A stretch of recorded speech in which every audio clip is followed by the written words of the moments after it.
Good day, everyone. This is Michael. You're welcome to my channel. This is Mike Mode Fashion Tutorial. This channel promises a lot. Trust me, you don't want to miss it. You don't want to miss the things we'll be learning from this channel.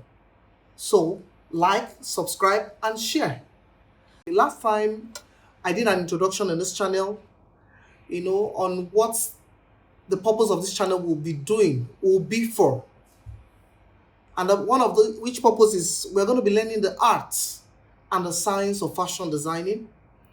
And our aim also is to debunk every guess in fashion designing and bring into accuracy, making accurate everything. We should be able to know why this is this and why that is that in fashion designing, and not doing a guesswork generally. So these are some of the things we are going to be learning how to do. And I hope at the end of the day you find your own niche. You gain mastery of the crafts. Fashion designing is actually a skill that is easy to learn, but it takes time to master. So you become a master when you practice and you do it all the time. It's not a one-off thing. It's not a thing you just do once and you just forget about it. It's something you do often. And when you keep doing it that way, you become a master at your crafts. So that was what we talked about in our last time.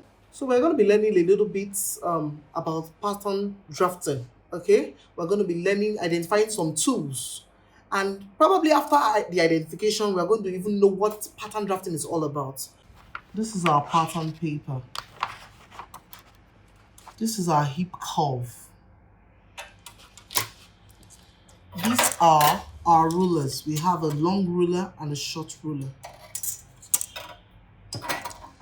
These are pencils and pens. This is a sharpener. This is an eraser. This is a flexible curve.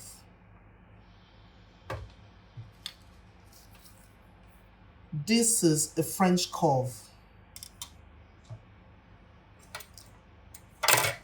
These are fabric scissors and paper scissors.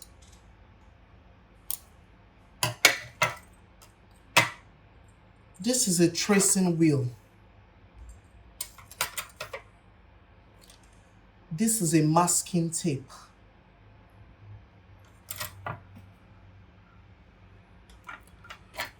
These are straight pins.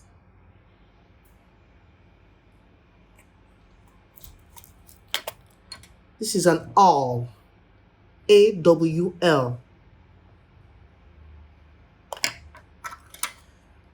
This is a compass.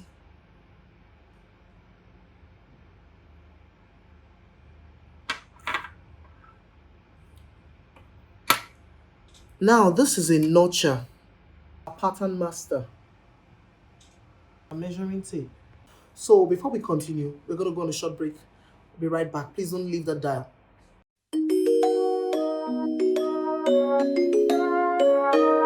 Okay, welcome back to my channel. Please don't forget to subscribe, like, and share. Okay, we're going to continue. These are some of the tools. And I want to assure you that if you have these tools, you're good to go as it regards pattern drafting. Okay? And these tools, they are not difficult to find anywhere, especially in this part of the world. Anyway, for those of you just joining this channel, this is Lagos, Nigeria. Okay? So we are going to be looking at some of the tools we'll be needing for pattern drafting. First and foremost, we'll be needing our pattern paper. Now, this is our pattern paper. Actually, any paper at all will do the work for you, depending on how wide or how big your project or how small your project is. This is actually an A1 paper. In the computer world, for those of us that actually do printouts of things, that is an A4 paper, but this is an A1 paper. So the length of it is about 36 inches and the breadth of it is about 24 inches. So if you're going to be working with hips of measurement of within around 48 and bust around 48 also, this is fine. But if it is more than that, you might have to get a bigger paper, or just better still, use a masking tape and join papers together to give you the exact size for the pattern. So this is the paper we'll be using to draft our pattern. Next, beside that, is a ruler. The ruler is very necessary. So we'll be needing a long ruler and a short ruler. Okay, so this is going to help you a lot for lengths. Probably you will be going, you want to use them for skirts, for trousers, and so on, even for a bodice. Okay, these are some of the terms. I don't want to get us confused. I told you we are going to be making this as easy as possible. So some of us will be wondering, what are these terms I'm talking about? Don't worry, in episodes coming, we'll be learning more about this, and you get to understand that they are nothing strange. Okay, so as we begin to draft patterns, you begin to know how these are used, and these terms I'm mentioning, don't let them look strange to you. They are not strange at all. So this I have here on my hand here is called an hip curve. An hip curve. Okay, if you look at it, it has the shape of, okay, an hip. Okay, it's called an hip curve. Now mostly what you use this hip curve for, like the name sounds, is you use it to shaping the hip, and sometimes it's also used for hemlines. Okay, it's also used for hemlines. So we'll be needing pencils, okay, to help you draft your patterns. We'll be needing pencils. We'll be needing pens also. They are very relevant, and of course our sharpener, okay, to be able to sharpen our pencils. We'll be needing sharpener to be able to sharpen our pencils. We'll be needing an eraser, to correct mistakes, probably wrong lines. So that's, of course, we know what an eraser does, okay, to erase. Okay, now what I have here with me right now is called a flexible curve. Okay, this is a flexible curve. This flexible curve can be manipulated to give you any curve at all you want. Okay, I love this so much. I love using this so much because it gives me that perfect armhole. Okay, and that neckline, that perfect neckline. So I love this so much. So you don't have to have it, but if you do, it's actually very handy, and it's nice to have actually, because it gives you that smooth curve. You are able to manipulate the curve to whatever you want it to be, to give to you. Okay, next to that is a French curve. This is a French curve also. This is another curve. Okay, now this curve is also used for armholes. So just in case you don't have access to this, you can still make use of this to give you that. Okay, so this is used to help you shaping your armholes and your neckline. So this is called a French curve. This is a French curve. Why this is a flexible curve? Okay, why this is called a flexible curve is because you can actually manipulate it to give you any form of curve you ever need. Okay, next on my tools, I have my scissors here. Okay, now this is my fabric scissors. It's always good you have about 2 pairs of scissors or more, and making sure that those scissors, they are not used for the same purpose, so to have a sharper cut. So this is my fabric scissors. I only use this for fabric. I would not use this for anything else because I wouldn't want my scissors to be blunt. While this is my paper scissors. Of course, when you draft a pattern, you will have to cut your pattern. When you draft the pattern, you will have to cut your pattern. So I use this as my paper scissors. Why this is my fabric scissors? I don't use them interchangeably in order to have a sharper scissors. Okay, so as time goes on, you will see how these things are used. Now this is my tracing wheel.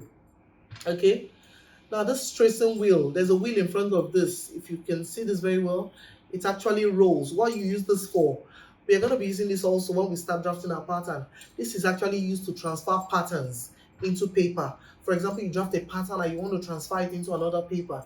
This tracing wheel helps you to trace, like what the word says, tracing. So what it does is it traces pattern from a particular block into another paper or another pattern. That's what it does.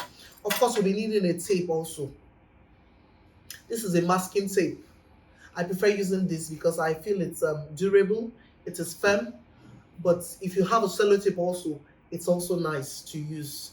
I wouldn't want us to feel these things are things that probably we cannot get in the market and things like that. So, I believe in using things I can get within my reach. I don't have to go that far. It's not far fetched looking for this. So even other professions get to use this. Examples like the painter, they get to use this. Electricians and some other um, you know, artisans, they make use of this. So for this, we are going to be using this for our pattern. So it's not far fetched.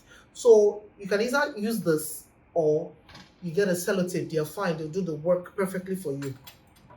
Okay, the next of our tools I have next is my pins. Of course, I have my straight pins. These pins help you guide your work. When you want to transfer a pattern into another paper, these pins will help you guide it. You know, even when you want to sew, these pins are actually necessary. It stops the fabric from moving around. It stops the materials from moving around while you're either transferring your patterns or you are sewing. So it stops that. So pins they are handy. They are very necessary. Okay, to have on ground. Now the next tool I have is notcher, like the word sounds, is used to notch to make a little cut at the edge of a pattern, indicating seam allowance. Indicating seam allowance. When we talk about seam allowance is that allowance you leave, you know, to use to join two fabrics together. Just notches within 1/16 of an inch to about quarter of an inch. It notches 1/16 of an inch to about quarter of an inch. So this is used to notch pattern, indicating just in case probably you are just a pattern maker you know and you notch the pattern. So if you're giving this to a tailor to actually sew, or probably a cutter, he knows that at that particular point there's a notch there and he's supposed to notch the fabric to be sewn. Now this is an awl. This is a very small tool, although sometimes it might not be necessary to use, but it's also a good tool to have if you can afford one. It's a good tool to have if you can afford one to get this awl. This is actually used to puncture holes and patterns, indicating darts and patterns. And while sewing also, it's a very handy tool, to help you, hold those corners, those edges in place. Okay. Now this is a divider, which can also be used as a compass. Now, as we are going to be going further into the course, because we are going to be working on a topic called contouring. I don't want to confuse us, but that's going to be coming later on. This is an handy tool that is going to be very useful. Okay, it's a divider and it works as a compass. Okay, all right. One part of it has a sharp needle, which points to whatever object. Okay, when we get there, and the other part has a pencil. So we explain further about that. Okay, and this is called a pattern master. You know, so there are some tools I mentioned here that even though you don't have them, this will do the job. That is why it's called a pattern master. There's some tools you don't have, or if you don't have them here, like some tools I mentioned, such as this tool. This is an hip curve. Now you can also use this in place of an hip curve. Okay. Now this is what's it called? A French curve. You can also use this part and this part in place of a French curve. It's called a pattern master because you can do so many things. And this will also give you an angle 90 degree. If you want to get a right angle triangle, this will give you an angle 90 degree. And out of this also, you can get a 90 degree, you can get a 45 degree out of this angle. That's why I said fashion designing is not just an art. It's both an art and science.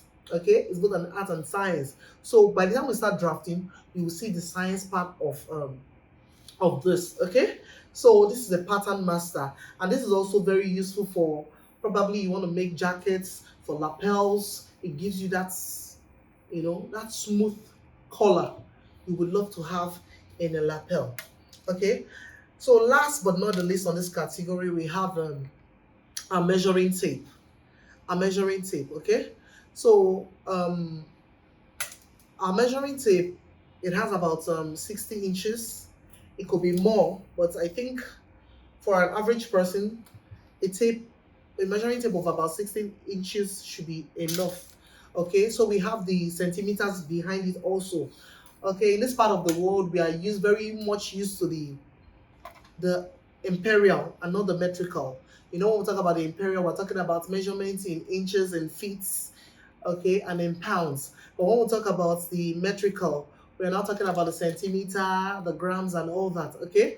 So in this part of the world, mostly, we use the empirical part of the tape, which measures in inches and feet, and so on and so forth. So, having mentioned all these tools, I think we are good to go with our pattern drafting. So, we have come to the end of this class. Please don't forget to subscribe, like, and share this video. This course, it promises to bring a lot. So, in our next class, we are actually going to be looking at how to, you know, guides on how to read this tape. A lot of people don't really know how it works, but these are some of the things we're going to be looking at. Please don't miss the next video. Like, share, subscribe. Have a nice day. Bye.